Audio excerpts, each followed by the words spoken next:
Now call this regular council meeting Tuesday, October 1st, 2024 to order at 5 p.m. First of all, I would like to do our land acknowledgement. We respectfully acknowledge that the land on which we gather is the unceded ancestral territory of the Silks Okanagan peoples and the Splatskene of the Secwepemc Nation. Moving on to the adoption of the agenda, I'll be looking for a mover that the October 1st, 2024 agenda for the regular council meeting be adopted. A mover, Councillor Wayner, seconder, Councillor Drapla. Any questions? Seeing none, I'll call the vote. All those in favor? Carried unanimously. And the adoption of the minutes, that the September 3rd, 2024 minutes of the City of Armstrong regular council meeting be adopted. A mover, Councillor Todd, seconder, Councillor Valstar. And seeing no errors or omissions, I'll call the vote. All those in favor? Carried unanimously.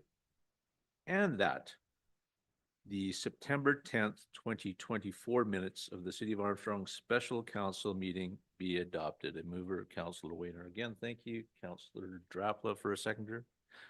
Hearing no errors or omissions, I'll call the vote. All those in favor? And this will be carried. Thank you, everybody. And I'm looking forward now. We have, I believe, Danielle Hubbard from the Okanagan Regional Library for a presentation. Thank you, Danielle. Thank you. Is the setup working? You can hear me? Great. All right.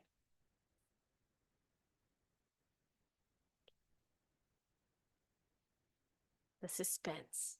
Dun, dun, dun. Yes, it's really exciting. I guess while the visuals come up, I just want to thank Mayor and Council for making time for us on your agenda. I know you have a number of other matters to cover this evening, so we won't take too much of your time. My name is Danielle Hubbard. I'm the CEO of the Okanagan Regional Library, and then I'm accompanied by Krista, who's the community librarian here in Armstrong. So I suspect most of you already know Krista. She's really the face of the ORL in Armstrong. So what I'm going to do, this will take about 10 minutes probably.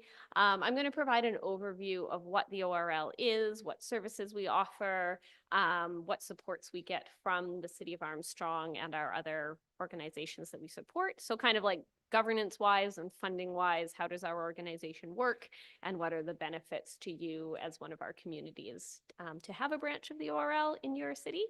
And then I've left a bit of time at the end for questions, and I've also left my contact information. Oh, thank you. At the end of the presentation, so you can reach out to me anytime afterwards. It should work. Okay. If not, I'll do it for you. Let's find out. Yeah, okay.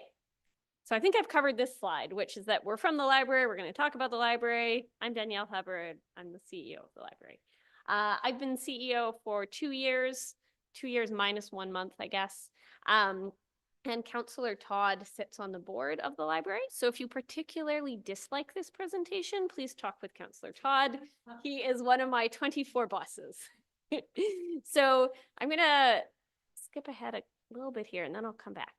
So the Okanagan Regional Library is one of the 50 largest library systems in Canada. We're one of the 16th largest library systems in BC. I think we're approximately the 5th largest in BC, depending how you calculate it. So if it's population, if it's land area, you know, there's many different metrics. But the point is, we're one of the largest library systems in the country. So this slide here shows the map of our service area. So we provide library service for 4 regional districts, all the way up to Golden and Revelstoke in Columbia-Shuswap, and then North Okanagan, Central Okanagan, and Okanagan-Similkameen. So all the way down to Osoyoos and Princeton in the south. So it is quite a large spread. You can see the highest concentration is in the Central Okanagan, around Kelowna, West Kelowna, and then going up into Vernon. So that's where we're most densely located. Each of one of those logos is one of our branches. So just to give a bit of perspective. So skipping back a bit here, one of the initiatives that I've taken on since becoming CEO was working with my board to develop a new strategic plan for the library. So I report to a board of 24 elected officials. Again, Councillor Todd is the representative from here in Armstrong. So I report to one elected official from each of those communities that we serve.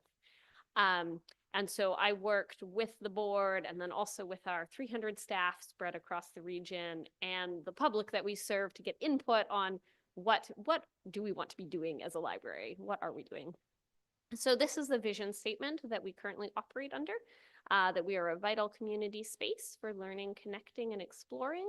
To me, the space part of that is really, really important. Because we operate a physical facility in each of our communities. And in many of our communities, especially the smaller ones, the library might be the only free public space in town. So an example of that here in Armstrong is that over the summer, we have an agreement with the city of Armstrong to be a heating and a cooling center. So in July, there were a number of days, I think, that the Armstrong branch was a cooling center. So folks who didn't have air conditioning, didn't have other places to go, could go to the library for extended hours and be in a cool, safe space. And the text is a little small on this, I apologize. So this is again from our strategic plan. So the 5 goals, this was a really hard exercise for myself and the board to accomplish because really there's so many things we want to do. But these are the 5 goals we kind of boiled it down to. So we cultivate learning, literacy, creativity, and imagination. That bullet point covers a lot of the mainstays that you think of when you think of a public library. So circulating books, circulating other materials, movies, magazines, running story times, book clubs. Most of that work is done by the staff at the branch level, so by Krista and her team.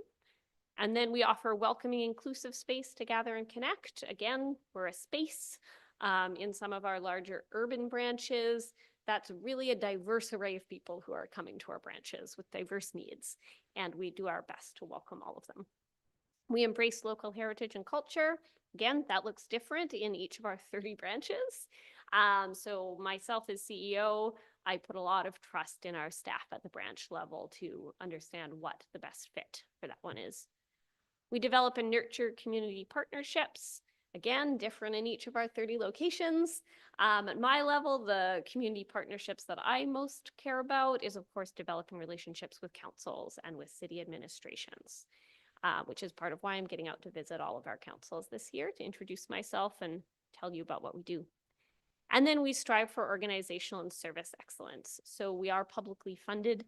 About 80 to 90% of our operating budget comes from municipal taxes. The rest comes from provincial taxes. So it's really important to me that we're transparent about how we're spending that money and how we're operating our system. So again, there's the the map of where we are, kind of all over the place. So some of the benefits of being part of a large regional system like the Okanagan Regional Library is a consolidation of resources. So we're able to house between our 30 locations almost 600,000 physical materials. So the majority of those are books, but also, again, movies, magazines, newspapers. We have a relatively new collection called the Library of Things that's kind of this creative grab bag of all kinds of non-traditional materials that we now circulate, like birding backpacks and binocular sets and robotic kits for kids to use. And we also offer digital materials. So that number is always fluctuating a bit, but our most popular digital resource are ebooks and audiobooks. And those really, really spiked in usage during COVID and have amazingly remained really high. So every year, those circulation numbers are increasing, which I think makes sense. Like, we live in a digital world and people don't always want to come to one of the physical branches to check out books. It's nice if you can just do it from your phone and keep it in your pocket. And so that's a level of resources that no one community within our service area would be able to have on their own. And our collection circulates. So this is a picture of our headquarters in the outskirts of Kelowna, where I work and my admin team works. And so this is looking down on our floor where we manage our collections. So this is where our collections are purchased, received, they come in, they get cataloged, they get processed, and then they get allocated, we call it. They get put in bins and sent out to all of our different branches. And we have what we call a floating collection, meaning that people can borrow materials from any branch and return them to any branch. And then they get refreshed every week with a new delivery of books. So if you're visiting the Armstrong branch, there will be a different collection on the shelf every week. So it's refreshed all the time. So I won't end on a financial note. I'll end on the note of what's happening here in Armstrong, which is more exciting, but I know finances are always on everyone's mind.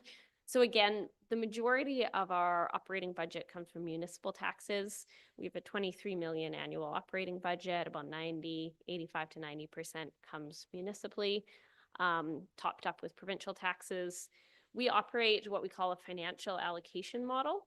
So myself and my chief financial officer, we keep track of that tax revenue from each of our communities, and we then keep track of our operating expenses in each of our communities and apportion them out proportionally.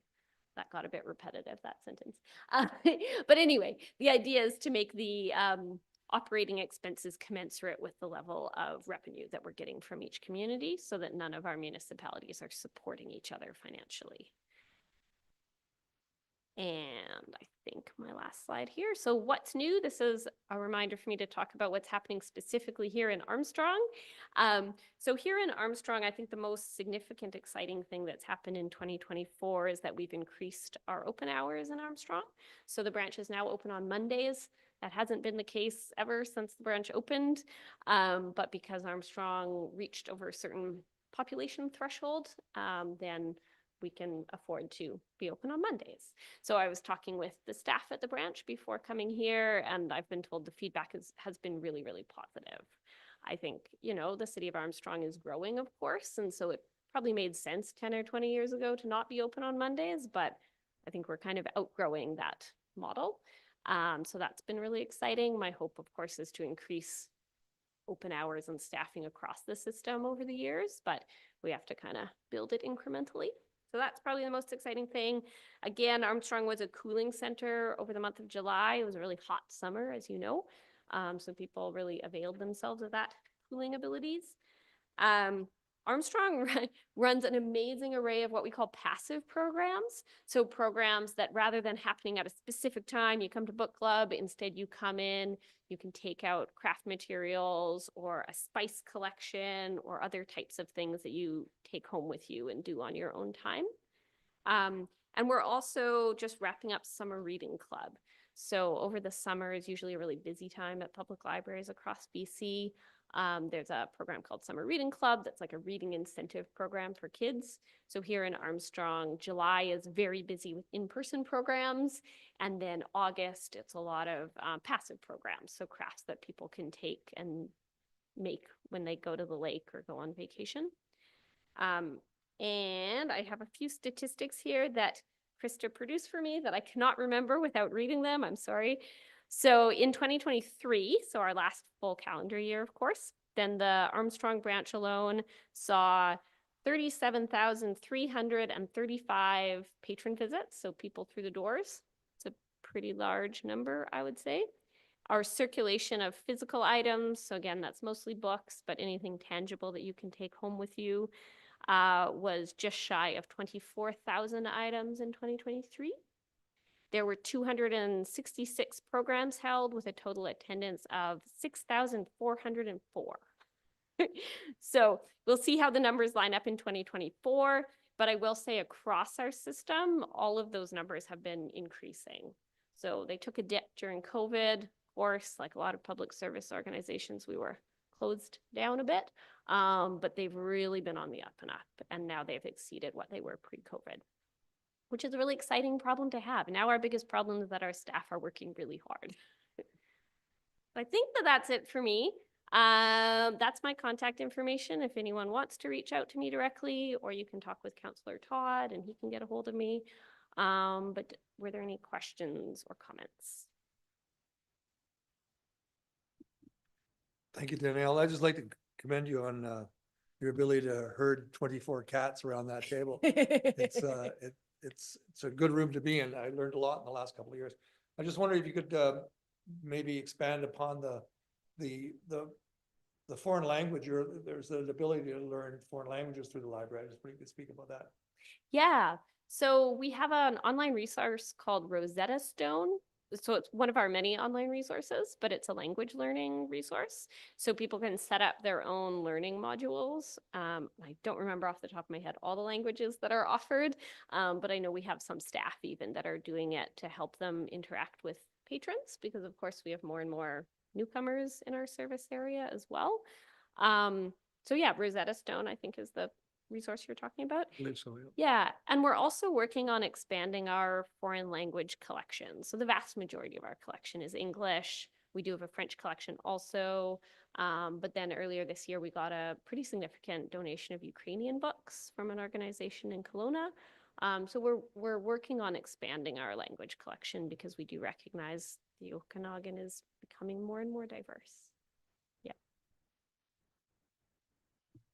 I also just wanted to, thank you for your presentation, all the great work that you guys are doing. A couple of notable things, the cooling center, I think is just excellent to have that ability, and to use your space as a public resource just is incredible. And we're very appreciative for that.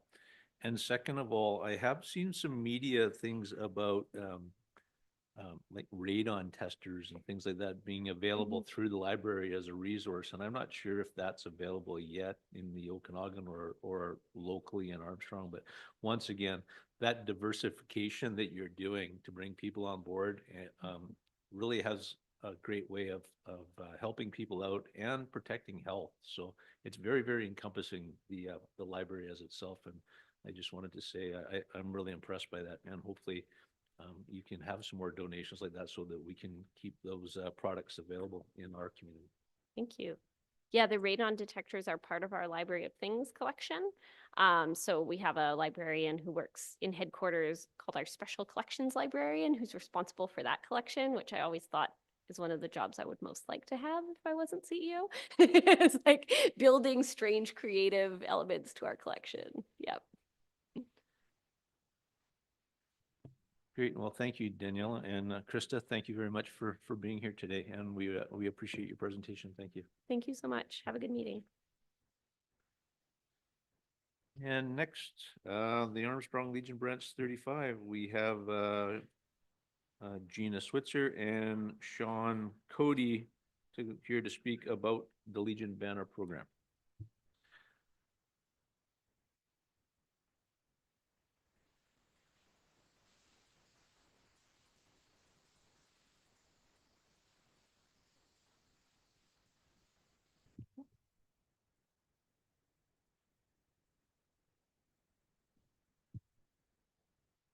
Your worship, Mayor Kramer and councilors, thank you for having us this evening. Glasses will be on and off as we do this, since contact lenses are not my favorite. Sean Cody is one of our executive members of our Legion, and I'm a member of the Legion myself. We're both first responders, and Sean is a veteran.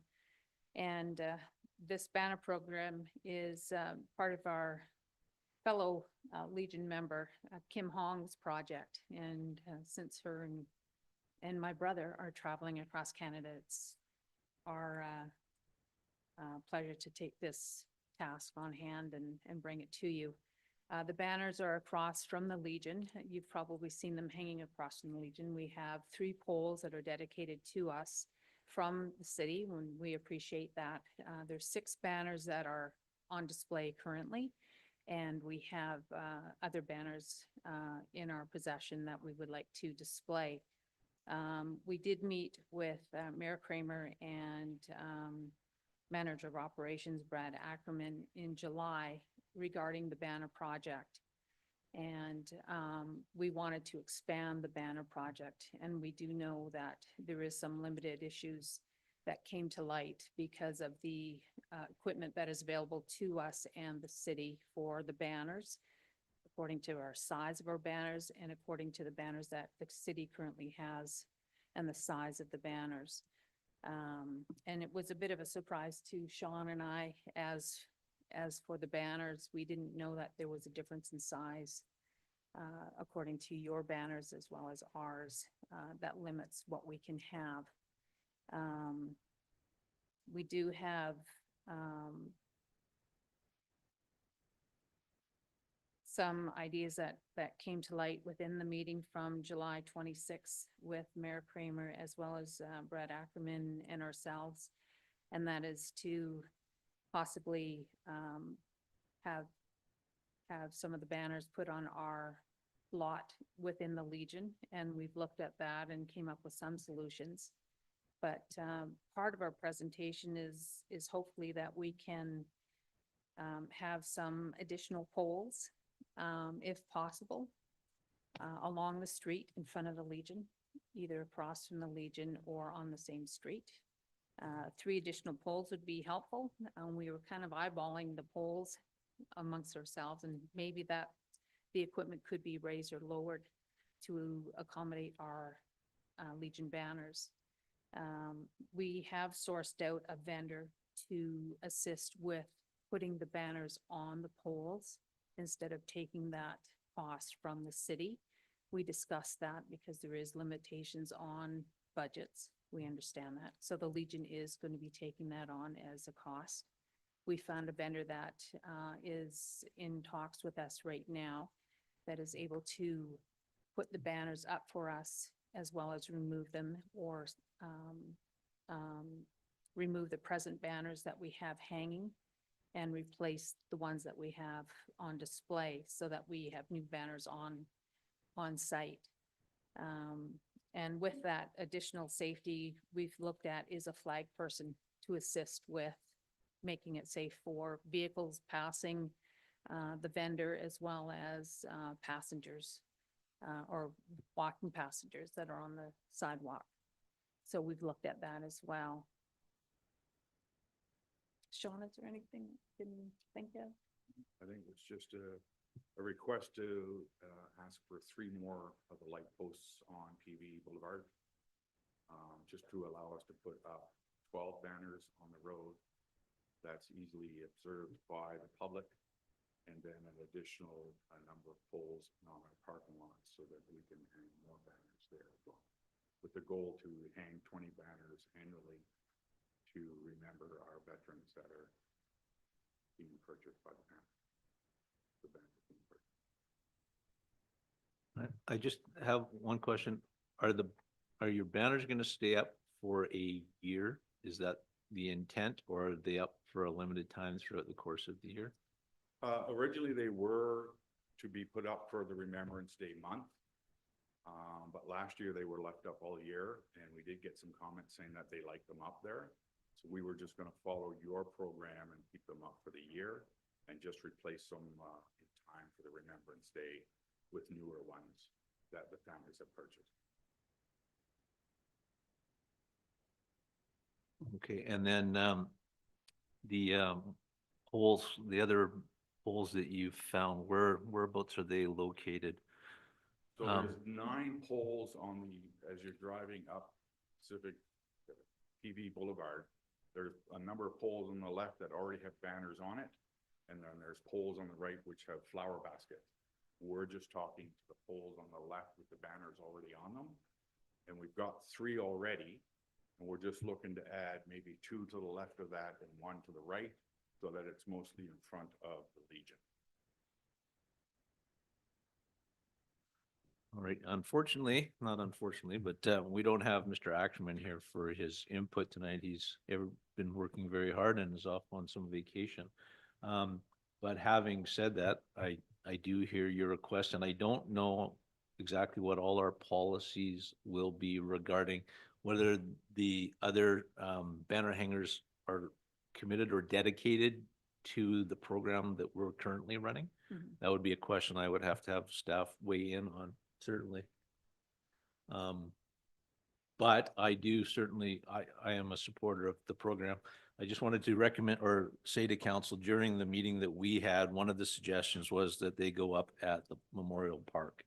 And we've been advised that the banners at Memorial Park, or sorry, these at the Cemetery are people that served our country during those wars, not necessarily people that were killed in action. Or do I have that backwards? So the banner program is for past and present veterans, Mhm. whereas Memorial Park is for those that have died serving our country. Correct. So there is a we don't want to mix those two up. That would be undignified for people that lost their lives for our country. So that's why we're looking, or the Legion is looking for more space for these people.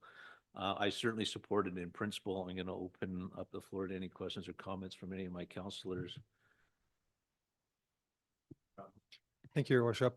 I support it in principle as well. I think we have lots of banner spots within town, and as long as those particular ones aren't committed for any reason that we could check with Brad with, but I'm in support of that in principle.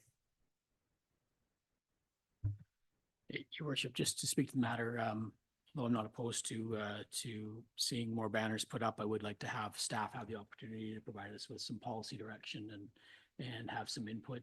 We also have to consider the fact that we are doing some significant downtown revitalization work. We may have some underground works that are going on. There might not be as many poles.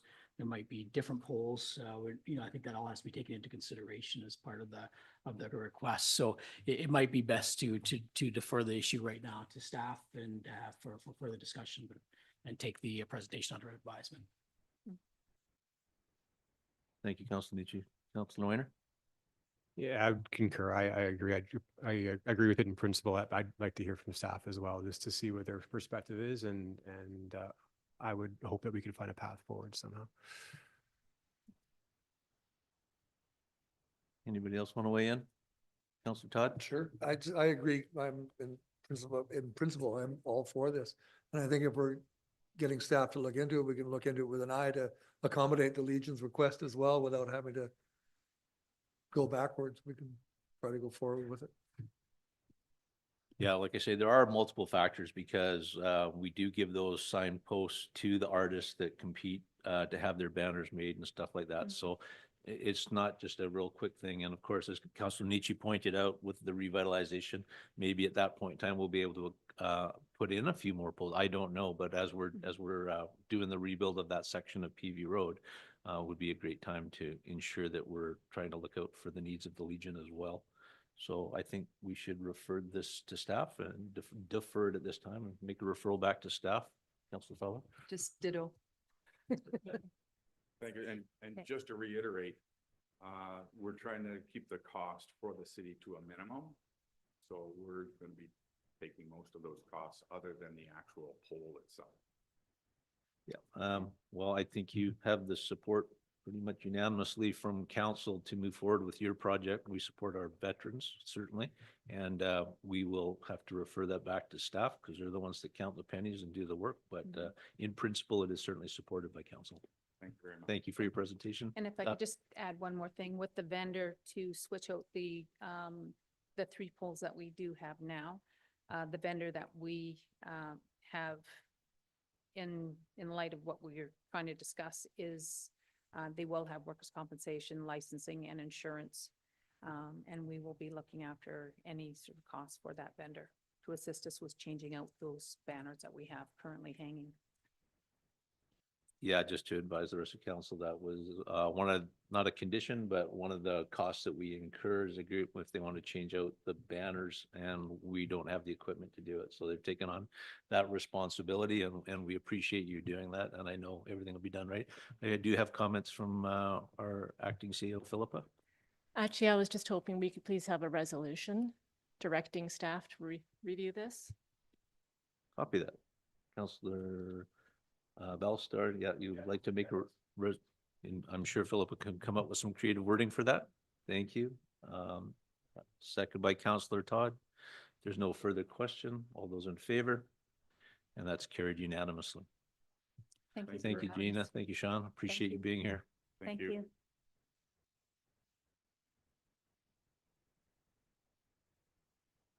All right, next on our agenda is departmental updates. I'm not sure if we were going to do something a little different tonight.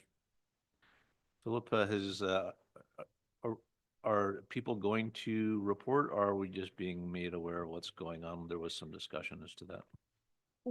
I was thinking it might be a good idea as opposed to all of us coming up there and standing and reading what we've written down, that we would just sort of jump to the chase.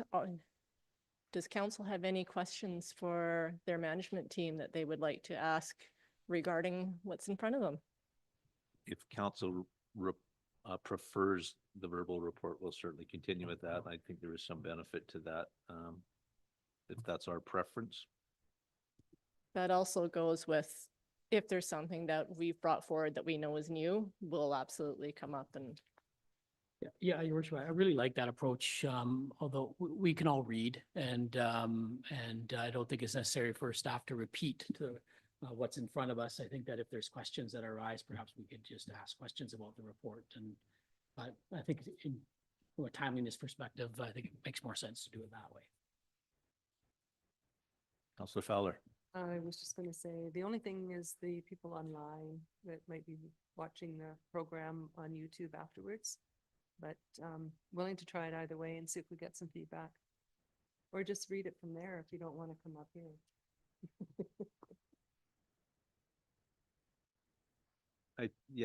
Some of them I think maybe prudent. I think we're seeing the same things, the important things to us. And we've all read the Public Works update, and to know that things are looking good in that department, particularly with our water consumptions and the conservation, our current water level at Silver Star Lakes is prudent, and all those are in great shape. I don't know that, I think that's important for the public to hear if they haven't logged in and read this. So other than that, I think we're pretty good. Any questions for staff on the reporting going forward? Councillor Wayner. I said a question about the community services. I was curious about verbal judo training in November.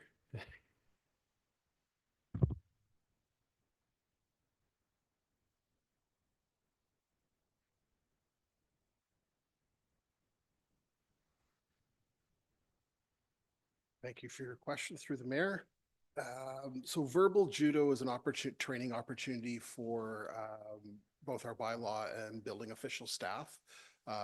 It's put on by an organization to provide a training opportunity for working with difficult individuals. As we see in the news almost on a daily basis, you see the challenges that a large number of communities are dealing with these days. And so really this training is just really an opportunity to provide staff to really enhance their abilities to interact with individuals and dealing with conflict resolution. Yeah, thank you. I just, if there's ever an opportunity, maybe the rest of us might be interested in that as well. Is it just you guys?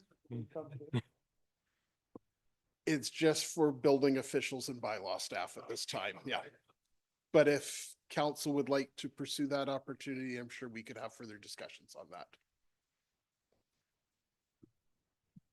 Any further questions? Councillor Drapla. yeah, again, for a community service, it just says EOC update. I was wondering if there was something to expand on. Go downstairs and take a look. So the EOC is fully up and operational now, so everything is back in place from the works that we had done downstairs. So we brought in an organization that helped support us getting things back in place. So it's good to see things back up and ready to go in the event that we do have to activate, and try and find some wood here to make sure that that doesn't happen for a while. And are you going to host an opportunity to have an active EOC training session so we can see how our new facility works? Excellent question. So there is a funding opportunity that we're applying for through UBCM, and that's going to be submitted and due at the 15th, I believe, of February that it's due. And so we're in hopes that we'll be having some training early spring for our EOC, and there'll be an opportunity maybe for council to participate in that as well. Thank you. Any further questions for staff? Seeing none, we will carry on.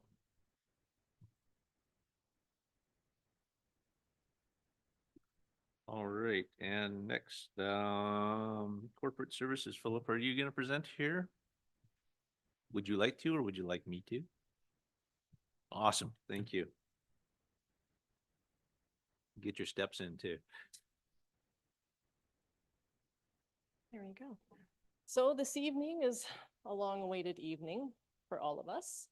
poor Lori is going to have to give up her designation as acting chief financial officer, as we have returning to the folds Terry Martins, who we are presenting as our new chief financial officer. So there are a few there's one resolution. Lori, can you scroll for me, please? Just so the resolution's on the screen.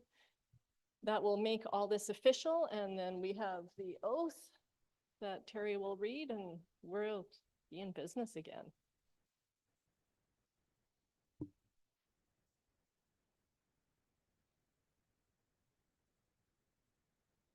Do we need to move the recommendation then?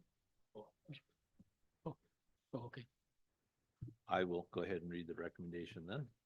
That Terry Martins be appointed as the Chief Financial Officer and Collector for the City of Armstrong effective October 1st, 2024.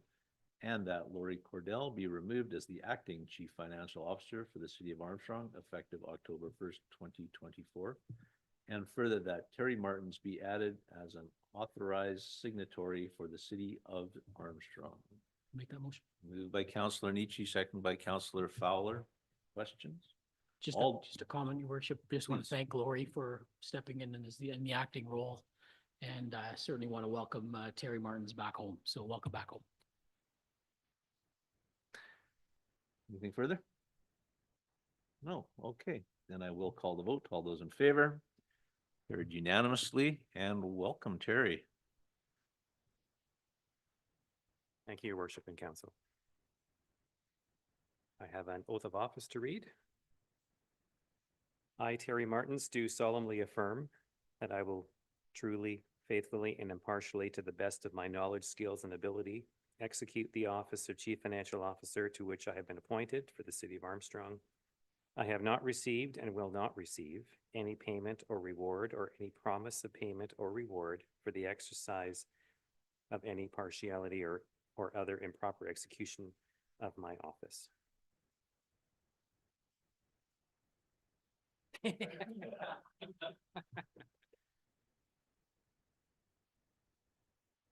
Are you really messing with our new CFO already?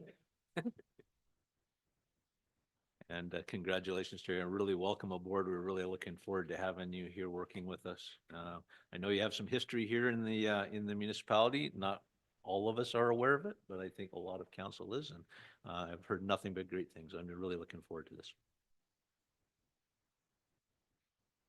We look forward to you aging in place here, by the way. Welcome back.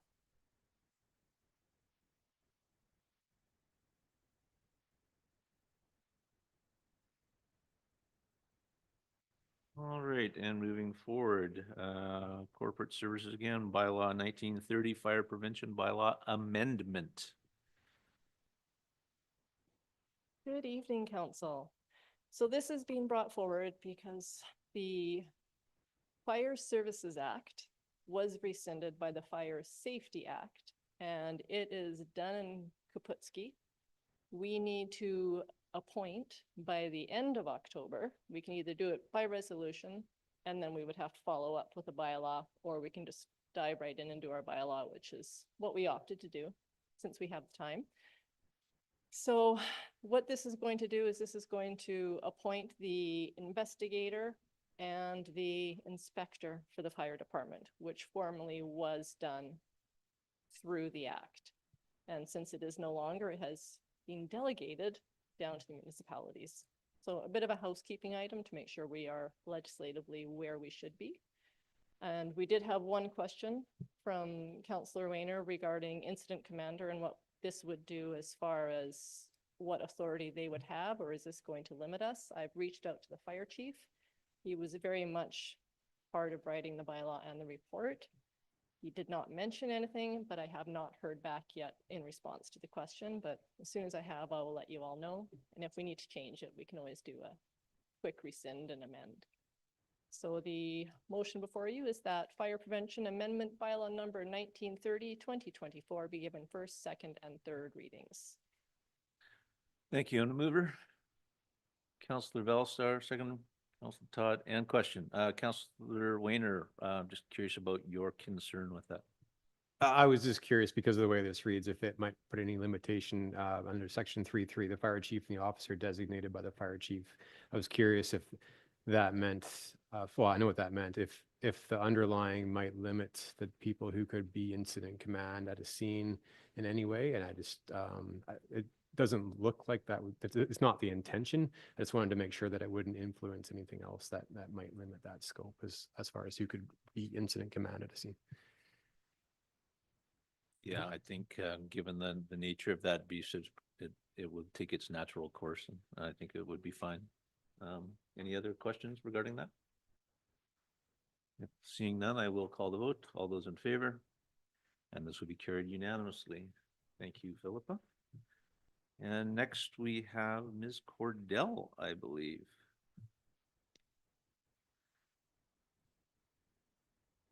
Planning Service Housing Action Plan up for consideration.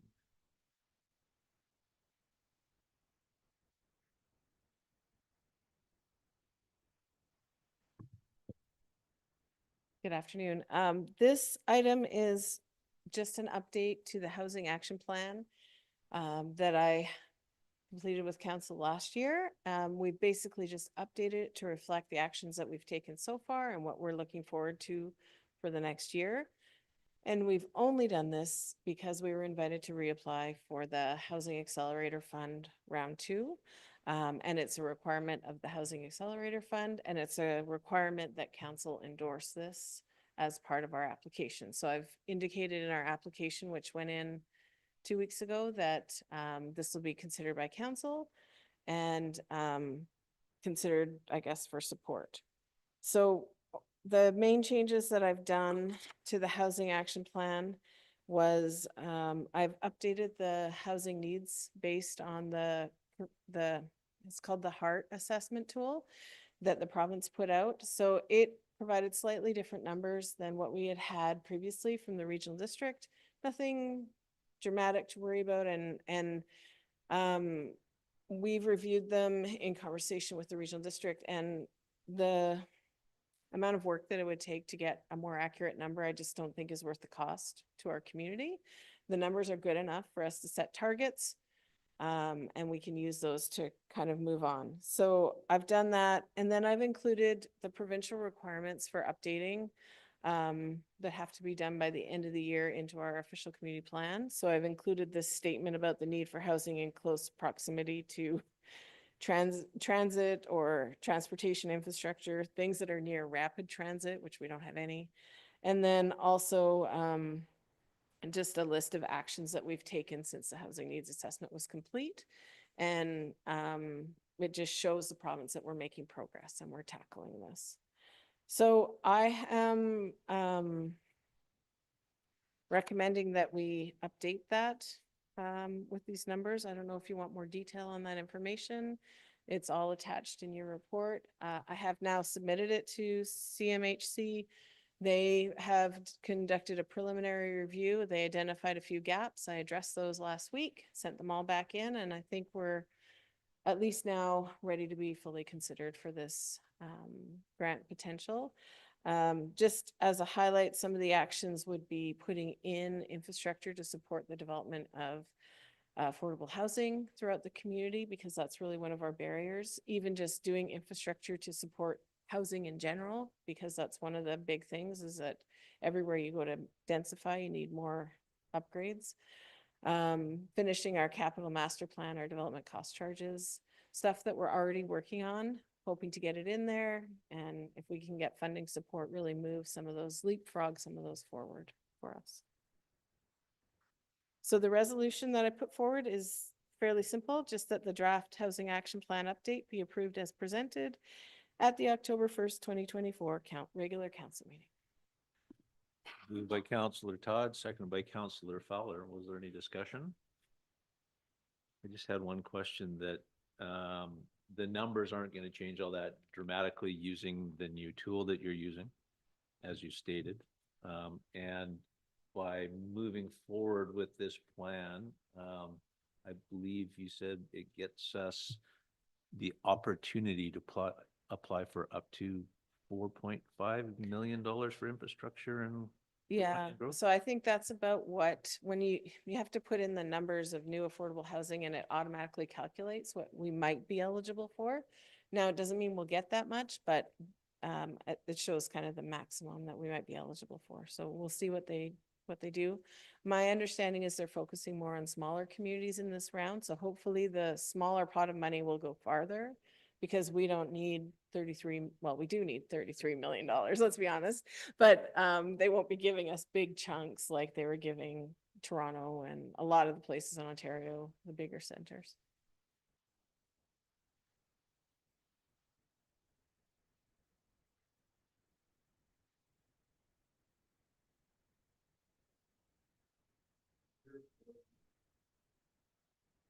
Thank you, Your Worship. So this development permit is a requirement of a long time subdivision application that we've been working on for before I was here. So it's one of the outstanding ones that we're trying to clean up.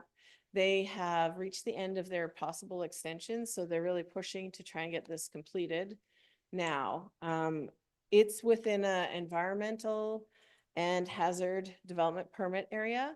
They're not actually planning on building in either of the hazard or the environmental areas, but for a subdivision, if your parcel includes those areas at all, you have to go through the full process. Whereas say if you're building a house, you could avoid those areas and just get something that demonstrates you're avoiding the hazard or avoiding the riparian area. But because it's subdividing that whole piece of land, we need the reports regardless. So they have completed both their riparian assessment and their hazard report with an engineer. Both have been reviewed by our city engineer, and the riparian assessment has been accepted by the province. So I am comfortable with us moving forward with a development permit that will then register these documents on title so that they will be there in perpetuity, so that if the land's ever sold, the next person will know those risks are there and what they need to do to avoid them. So my recommendation to you tonight, and I'm not going to read the whole resolution because it included all the conditions from the riparian, but basically my recommendation is that development permit number 2407 DP for the subdivision of 3785 Schubert Road to address environmental and hazard site conditions be approved, subject to being in accordance with the riparian QEP report and in accordance with the geotechnical hazard review. And I've outlined some of the specific conditions in my recommendation on the paper. Did anybody want Lori to read the whole report? Councilor Weiner. Thank you. And the secondary council. Thank you, Councilor Nietzsche. Any questions for Lori? I did note go ahead, Councilor Drapon.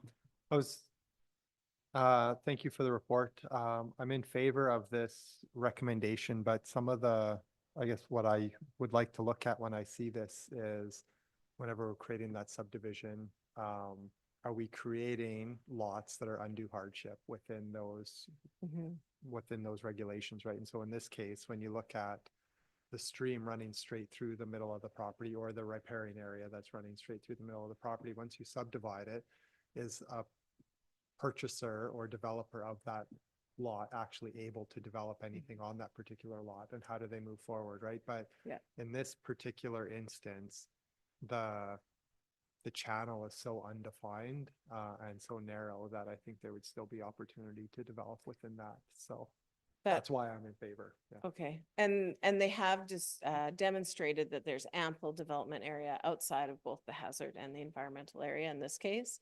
I wouldn't recommend moving forward with it if it created that problem, because we'll just be dealing with headaches and expectations down the road.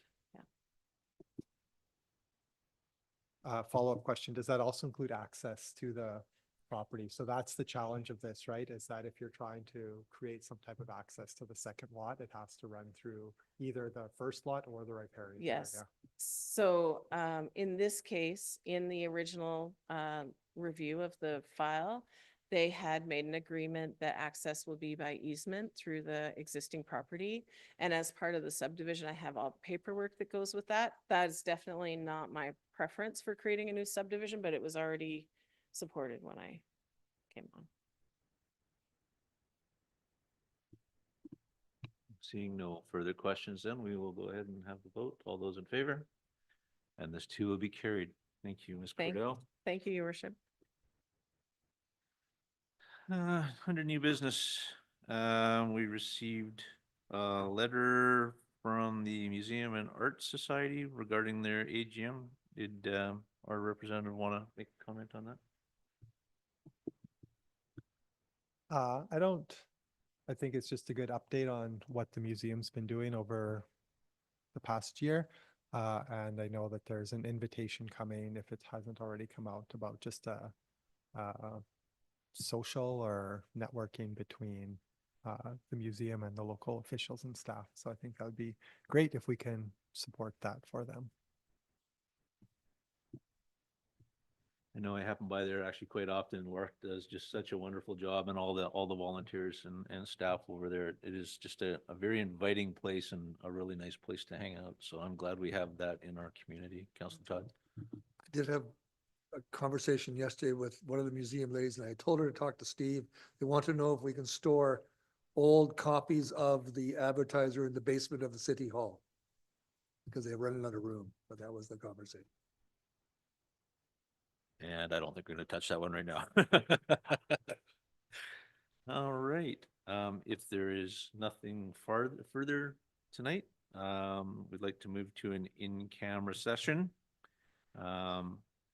Need a motion that council move in camera pursuant to the Community Charter, Section 91C, Labor Relations or other employee relations. E, the acquisition, disposition, or expropriation of land or improvements if the council considers that disclosure could reasonably be expected to harm the interests of the municipality. I, the receipt of advice that is subject to solicitor-client privilege, including communications necessary for that purpose.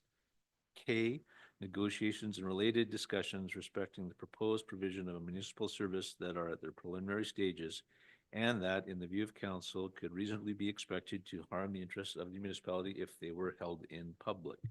Also, Section 92, a matter that under another enactment is such that the public must be excluded from the meeting. I have a motion to move in camera, please. Councilor Drapla, second from Councilor Todd. All those in favor? That is carried, and our regular meeting is done. Thank you.